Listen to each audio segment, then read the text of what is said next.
Hello everyone, कैसे हैं आप सब। स्वागत है आपका एमके क्लासेस में।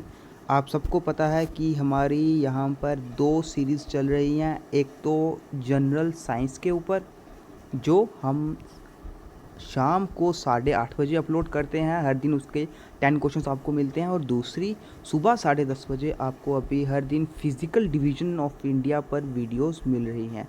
ठीक है, तो इसके भी हर दिन 10 क्वेश्चंस हम करते हैं। पहले जो मेन इंपॉर्टेंट टॉपिक्स हैं उनके जितने ज़्यादा एमसीक्यूज हम प्रोवाइड कर सकें हम आपको प्रोवाइड करेंगे। और जैसे ही हमारी ये सीरीज़ कंप्लीट होती है हम ये पीडीएफ हमारे टेलीग्राम चैनल पर अपलोड कर देंगे। इससे पहले भी हमने टेलीग्राम क्विज़ेस अपलोड कर दिए हैं। जिन भी लोगों ने टेलीग्राम क्विज़ेस दिए हुए हैं वो क्विज़ आप हमारे टेलीग्राम चैनल पर जाके डाउनलोड कर सकते हैं। आज का पार्ट हमारा 1 से लेकर 10 क्वेश्चंस तक चलेगा। ठीक है, हम हर दिन जैसे हम बाकी सीरीज़ में चलता है हमारा 10-10 क्वेश्चंस करते हैं, हम इसमें भी 10 क्वेश्चंस हर दिन करते रहेंगे। ये टॉपिक हमारा इंडियन कल्चर पे है। इंडियन कल्चर आपके सिलेबस में है। इसके बाद हम फ्रीडम स्ट्रगल, जिसमें जो तीनों पार्ट्स थे यानी कि 1857 revolution, the INC Indian national Congress and तीसरा पार्ट था दी गांधीयन एरा, ये तीनों के तीनों को हम कवर करेंगे। इसके बाद फिर हम general awareness special reference to Jammu and Kashmir पर मूव करेंगे। यहाँ पर हम 200 एमसीक्यू सीरीज़ वाली सीरीज़ करेंगे फिर से।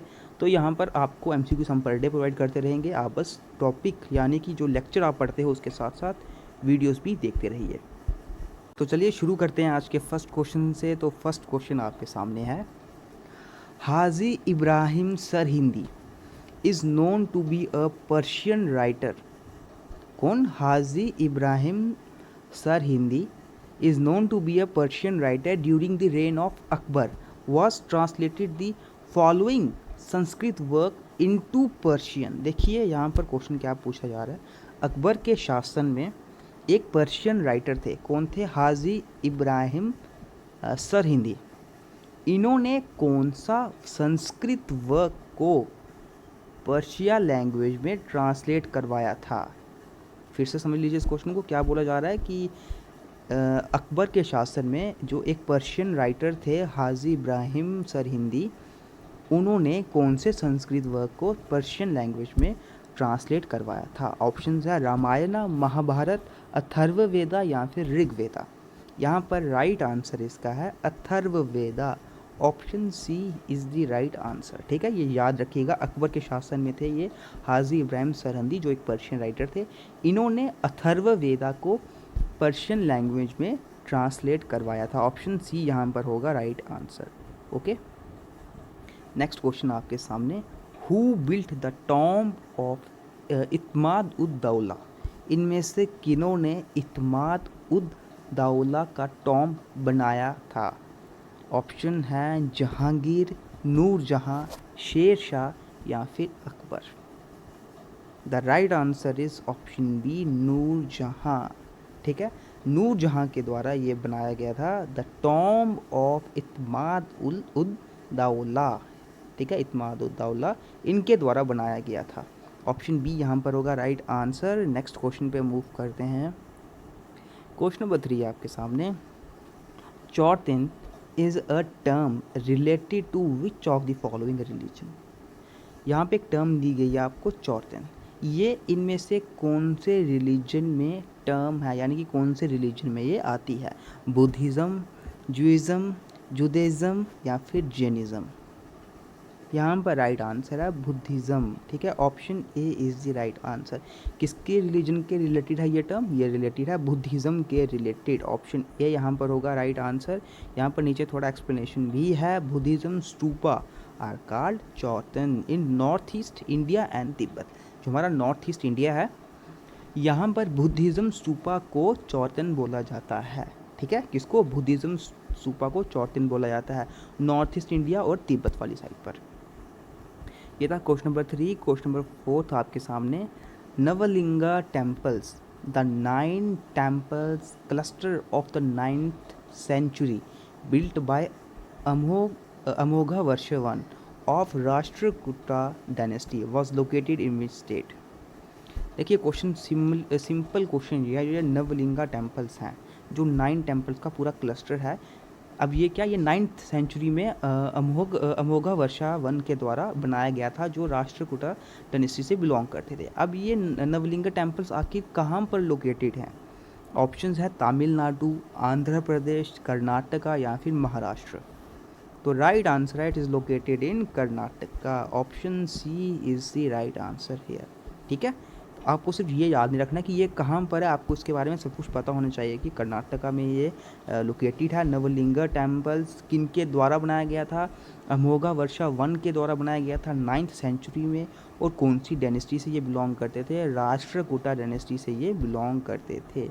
ऑप्शन सी होगा यहाँ पर राइट आंसर। क्वेश्चन नंबर 5 आपके सामने। In which of the following city elephant festival is celebrated annually? इनमें से कौन सी सिटी में एलिफेंट फेस्टिवल हर साल मनाया जाता है? ठीक है, कौन सा फेस्टिवल है? Elephant festival. ऑप्शंस है जयपुर, जोधपुर, कोटा या फिर अजमेर। तो कौन सी है, कौन सी जगह पर ये मनाया जाता है? ऑप्शन ए, जयपुर में ये हर साल मनाया जाता है elephant festival. It is celebrated annually in Jaipur. Option A is the right answer, Jaipur. और ये कहाँ की कैपिटल सिटी है? राजस्थान की।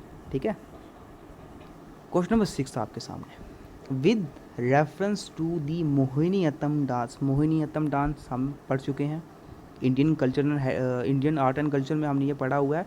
ठीक है, कंसीडर दी फॉलोइंग स्टेटमेंट्स। इन यहाँ पे डिफरेंट स्टेटमेंट्स दी हुई है, आपको ये स्टेटमेंट्स पढ़नी है और देखनी है। Select the correct option from the course given below. और इनमें से देखना है कि कौन कौन सी स्टेटमेंट बिल्कुल सही है। पहला, Mohiniyattam is based on the legend of Hindu mythological seductress Mohini who tempted Shiva। पहली लाइन कि ये जो मोहिनीअट्टम है ये किन पर डिपेंड, कौन से लेजेंड पर बेस है? ये मोहिनी पर, जो शिव जी की पूजा किया करते थे। दूसरा, it is patterned on Bharatanatyam with elements of Kathakali, की जो ये मोहिनीअट्टम है ये इसका पैटर्न बिल्कुल भारतनाट्यम की तरह ही है, बस थोड़े से एलिमेंट्स इसमें कथकली के भी हैं।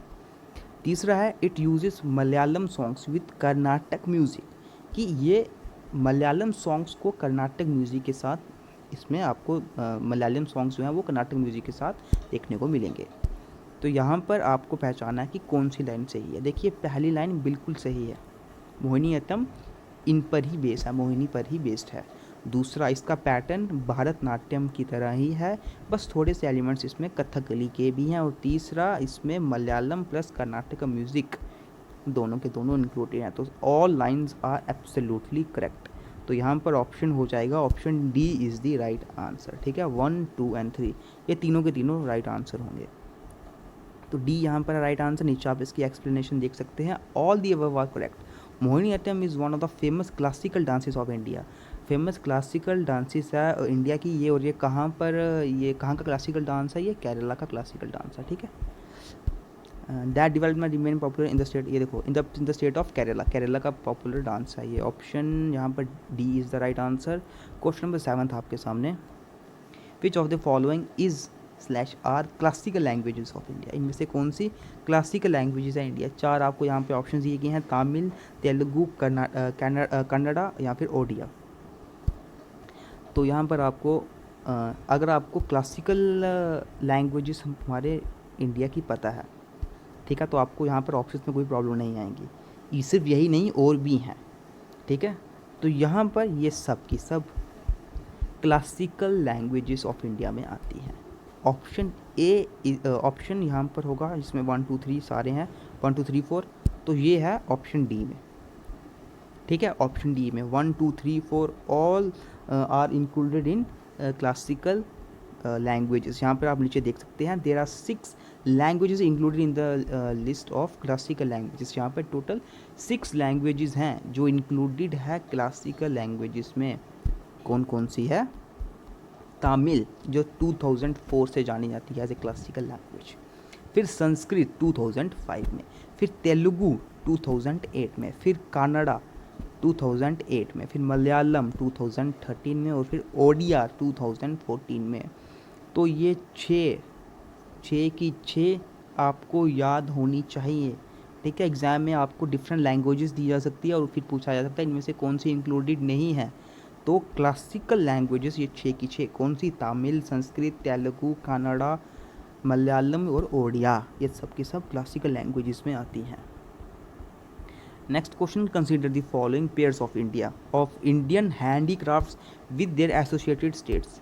आपको डिफरेंट पेयर्स दी गई हैं इंडियन हैंडीक्राफ्ट्स के और उनके एसोसिएटेड स्टेट्स के बारे में आगे बताया हुआ है।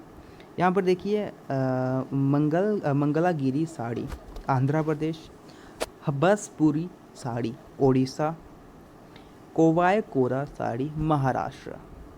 तो यहाँ पर आपको पहचाना है मंगलागिरी साड़ी, ये आंध्र प्रदेश में, एब्सोल्युटली राइट, बिल्कुल सही है।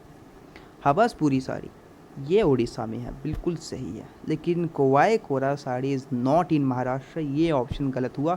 सिर्फ 1 और 2, पहले 2 ऑप्शन ही सही हैं और यहाँ पर आपको पहचानना है कि कौन सा है। Option B is the right answer है, ओनली 1 and 2, ठीक है। ऑप्शन बी यहाँ पर होगा राइट आंसर। नीचे आप देख सकते हैं जो कवाय कोरा ऊपर दिया हुआ था, ये महाराष्ट्र को नहीं बिलोंग करते हुए तमिलनाडु को बिलोंग करता है। Is a type of cotton sari है जो कोयम्बटूर रीजन तमिलनाडु में ये बनाई जाती है। It has been recognised with GI tag, geographical indication status के साथ इसको रिकॉग्नाइज किया जाता है गवर्नमेंट ऑफ इंडिया में। कब से 2000 कब इसको GI टैग मिला था? 2014-2015 में। 8th क्वेश्चन आपके सामने, which of the following Odisian temples has a khakhara type of shikhara. इनमें से कौन से ओडिसियन टेम्पल में खाखारा टाइप ऑफ शिकारा है?